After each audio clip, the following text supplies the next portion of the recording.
Okay, so after yesterday's bombshell footage release from GoPro, I just wanted to talk about the camera a bit more and respond to some of the things that have been said in the comments. Because this camera is going to be very interesting. I would say that it's possibly going to be one of the biggest camera releases of the year, if only for the fact that this is not the kind of thing that we would generally expect GoPro to produce. Now, a lot of the discussion revolves around whether or not it's an interchangeable lens camera, and I think we can probably safely say that it is. Shots such as the eyeball at the very beginning of the reel, that would have needed a specialist lens like a probe lens to be able to do that.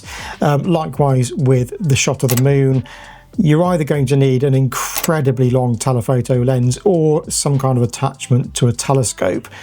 But either way, you're not going to be able to get that variance in focal length simply from a single built-in lens into the camera. So I think we can say without any equivocation that it is most definitely an interchangeable lens camera.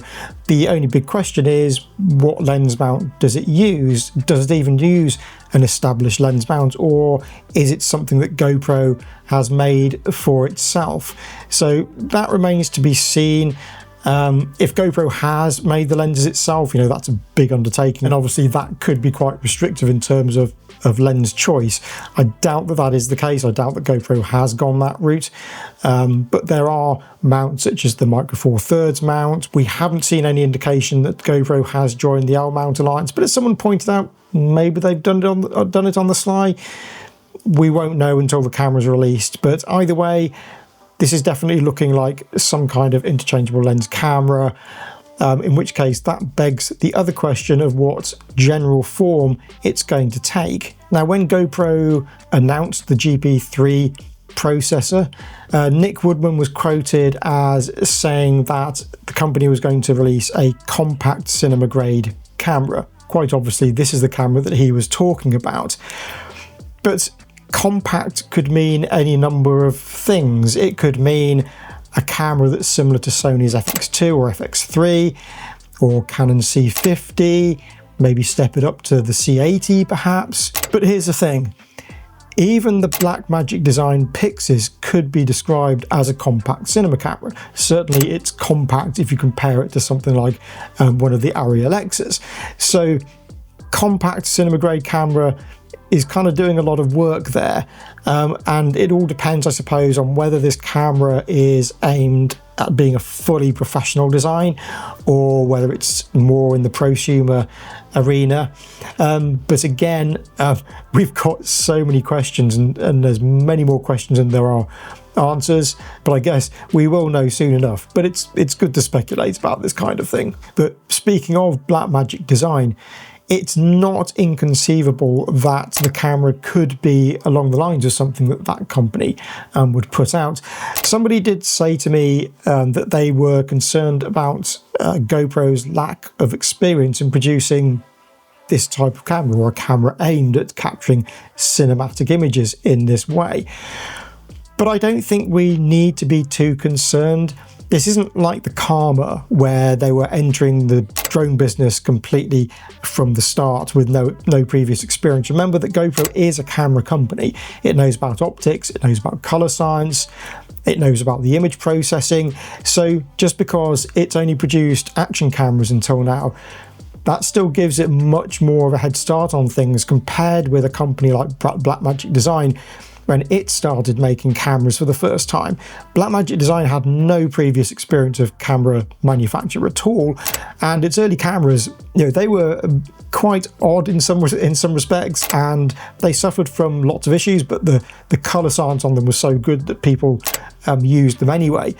But as I say, GoPro has a head start on Blackmagic as it did back then, because it is already an existing camera manufacturer. The same goes for Zcam.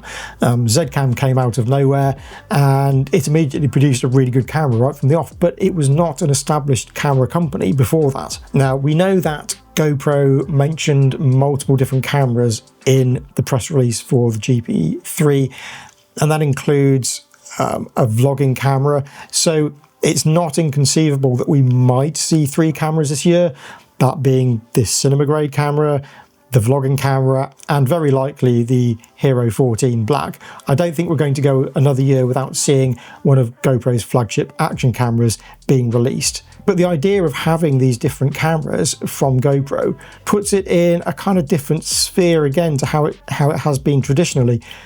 One of the things that people like about the DJI series of cameras is that you can take the Osmo Action, you can take the Osmo 360, and you can take the Pocket 3, and you can match them pretty easily because they're all using D-Log-M. They're all using very similar color science. So you can use it as a kind of camera ecosystem, and the wireless mics that DJI makes as well, they work with all of those cameras. So I wonder if GoPro is kind of aiming for that type of system whereby you can buy multiple different camera types off the company, and you know that they're going to match and post, they're going to be easy to use together. Maybe they are working on something like a wireless mic system that can be universally used between these cameras as well. Again, it's something we'll find out, but it does make the idea of using multiple different types of GoPro much easier rather than trying to match them to other different cameras that you might have. But the idea of a camera ecosystem also throws up the idea of whether this cinema camera can actually control other GoPros. So if you needed to put the Hero 14 into different places that were difficult to access, could the cinema camera remotely control those cameras and start and stop recording on them, as well as syncing all the time code between them as well. So that's another possibility we might be looking at. Now, the size and frame rate of the sensor is also another interesting aspect. So someone who commented on that, Paul Valero 3887, he mentioned that it does look like it's 4K at 240 frames per second, and I have to agree with him. And there has been talk about this before as to whether, it might be an 8K sensor, and it might be 8K that's capable of 120 frames per second, and then at 4K resolution it can do 240, and that throws up the even more intriguing possibility of lower resolutions producing even higher frame rates. So, for example, we might be looking at 480 frames per second in 2.7K or 1080 as a possibility. But the size of the sensor, that's the big question, and a lot of stuff goes along with that, including the type of lens mount that the camera is using. Now, the example footage that GoPro put out ranged from having extremely shallow depth of field to obviously being zoomed in on the moon. But the eye shot is quite interesting in itself because the depth of field is actually really well controlled on that shot compared to, say, the shots of the Leaf, which was incredibly shallow depth of field. So it will be interesting to see what GoPro has come up with and to find out precisely what sensor the company has used in this camera. Something else that was pointed out in the comments was how incredibly low noise the images were. And again, this could be down to the processing in the camera. It could be down to sensor performance. We don't know. I don't think that GoPro will have done any post-production noise reduction. GoPro, when it puts out its promotional imagery, tends to do minimal post-processing on it, particularly when it comes to the promos. Sometimes with the stuff that it puts out in terms of general videos, it might really ramp up the saturation and stuff like that. But when it comes to the promos, it tends to keep the post-processing at an absolute minimum. So, if it was log footage, they might have just put a lot on it of some sort. But I don't think they would have done any noise reduction in post-production. And we know that GoPro has been talking a lot about the low light performance in some of the images that it has put out from this camera. And so if you've got very low noise when you're in high ISO low light situations, and it stands to reason that your daylight footage is going to be very clean indeed. And we've got this new GP3 processor, and that's probably doing some kind of noise reduction in camera. But it also depends on whether we're talking about a camera that is recording to HEVC format or ProRes. Or can it even do RAW? So those are other questions that are going to be very interesting to find out the answers to. Something else to be considered is the batteries. You know, is it using a proprietary battery system, or is it using an existing battery system like V-Lock? Again, battery life is really important for this sort of camera.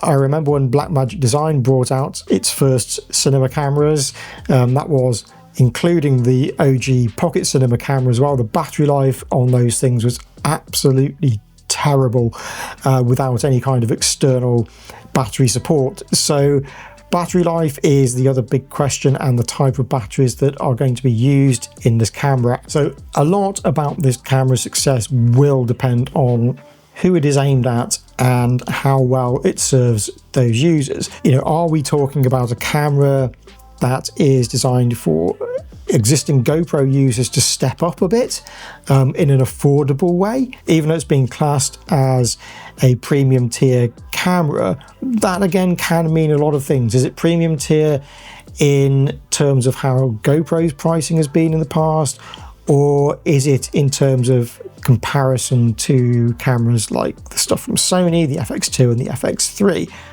Again, questions that need to be answered. But, you know, if it's in the GoPro ecosystem, you know, it could well be that it is a camera that is aimed at existing action camera users who want to step things up, and maybe it's more affordable in that kind of sense. Or is it designed as a day-to-day jobbing camera that you can use for true client work?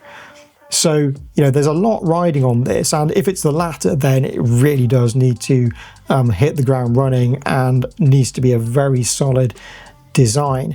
Now, as we've seen from the images look absolutely fantastic, but the proof of the pudding is going to be in the actual camera design, the practicality of it, the battery life, how robust is it, you know, is it weatherproof? Is it even waterproof, or is it, or has it been designed with an accessories plan in place for stuff like underwater housing? Underwater housings for even smaller mirrorless cameras can be prohibitively expensive. So if GoPro releases that kind of accessory at a price that people can actually afford, that would be a big step up in terms of accessibility for this sort of camera device. Anyway, I know I've probably brought up more questions again than answers, but I would be interested to hear all of you guys and your thoughts in the comments below. Meanwhile, if you do want to help support the channel, please do give the video a like if you like it, and subscribe if you like what I do. It really helps me out, and if you click the notification icon, you'll get notified of any new content that I put out. I have a feeling there's going to be quite a lot on this in the coming weeks. I do have some affiliate links in the video description. You know, if you're thinking about buying a camera anyway, or thinking about buying an action camera anyway, then if you use those links, then it really does help me out. But you know, no pressure. But anyway, that's it for now, and I will see you in the next video.